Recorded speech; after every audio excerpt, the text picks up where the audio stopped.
হয়, জাক জাক পৰিভ্ৰমী পক্ষীৰ কোলাহলত এতিয়া মুখৰিত হৈ পৰিছে নদীদ্বীপ মাজুলী।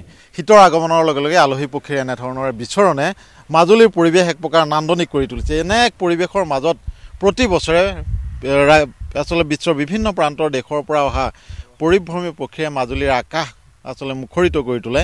আৰু এই পৰিৱেশ চাবৰ বাবে দূৰ দূৰণিৰ পৰা অহা দেশী বিদেশী পৰ্যটকসকলৰ ভিৰ পৰিলক্ষিত হয়। ইয়াৰ চাকুলি বিলৰ দৃশ্য কেমেৰাত দিব্যই দেখুৱাইছে। এনেদৰে আচলতে পুৱাৰ ভাগৰ ৰ'দ ল'বৰ বাবে এনেদৰে পথাৰত চাকুলি বিলত দেখিবলৈ পোৱা গৈছে সুন্দৰ এক পৰিৱেশ। আৰু ৰাস্তাত বাটৰুৱাৰ ভিৰ পৰিলক্ষিত হয়। এনে সময়ত মাজুলীলৈ অহা এইসমূহ পৰিভ্ৰমী পক্ষীয়ে আলহী চৰাই মাজুলীৰ আচলতে পুৱাসমূহ সজীৱ কৰি তোলে। শীতৰ সময়ত আলহী পক্ষীৰ কোলাহলত গাঁওসমূহত এক সুন্দৰ পৰিৱেশে বিৰাজ কৰে। ইয়াত চাকুলি বিলৰ পৰিৱেশ একেদৰে আচলতে মাজুলীৰ বিভিন্ন প্ৰান্তত দেখিবলৈ পোৱা গৈছে।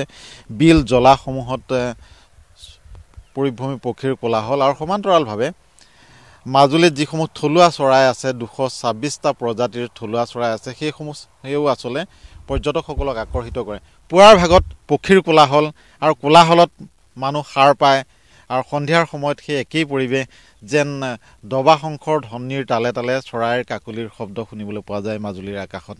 খুব এক সুন্দৰ পৰিৱেশ, কি ক'ব? নহয়, আচলতে চৰাইজাকে খুব শান্তি বিচাৰে।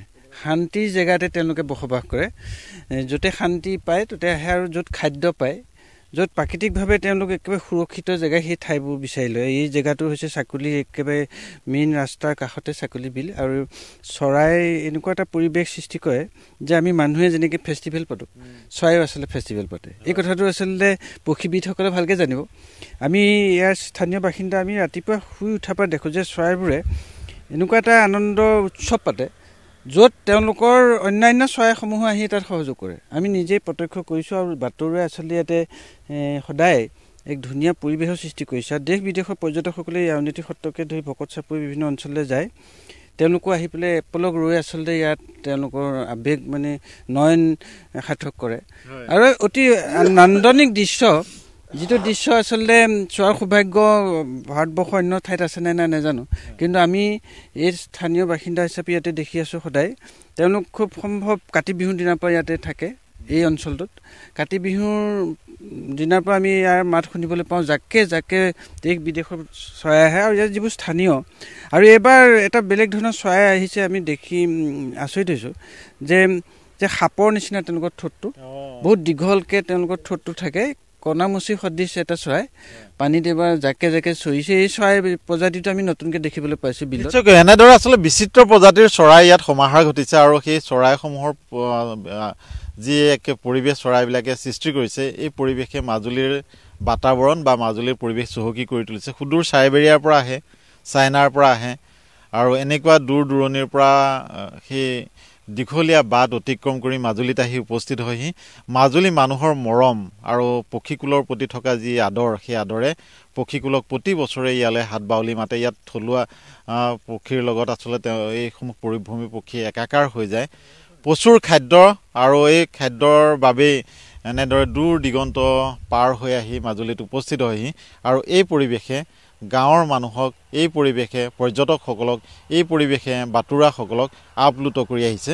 আৰু সঁচাকৈ ই মাজুলীৰ এক চহকী বাতাবৰণ। যি সময়ত আচলতে আধুনিকতাৰ ধামখুমীয়াত মানুহে হেৰুৱাই পেলাইছে এনে প্ৰাকৃতিক এখন ছবি, তেনে সময়তে এনে পৰিৱেশে সঁচাকৈ সেইসকল পৰ্যটকক অভিভূত কৰি তোলে।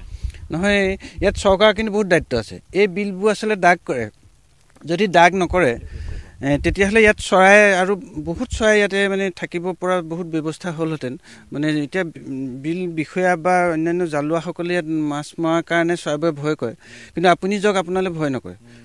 তেওঁলোকে চৰাইবোৰো চিনি পায়। এই দেও লগা চৰাই বুলি কয় আমাৰ দেউতাহঁতে। দেও লগা তেওঁলোকে দেৱতাৰ সদৃশ আৰু তেওঁলোকে মানুহ চিনি পায়। আমি ইমান ওচৰতে আছোঁ চৰাইবোৰ, তেওঁলোকে অকণো ভয় কৰা নাই। কিন্তু নাও লৈ পেলাই এজন যদি জালুৱা যায় বা এজন যদি চৰাই মাছ চিকাৰী যায়, তেওঁলোকে আঁতৰতে চিনি পায়।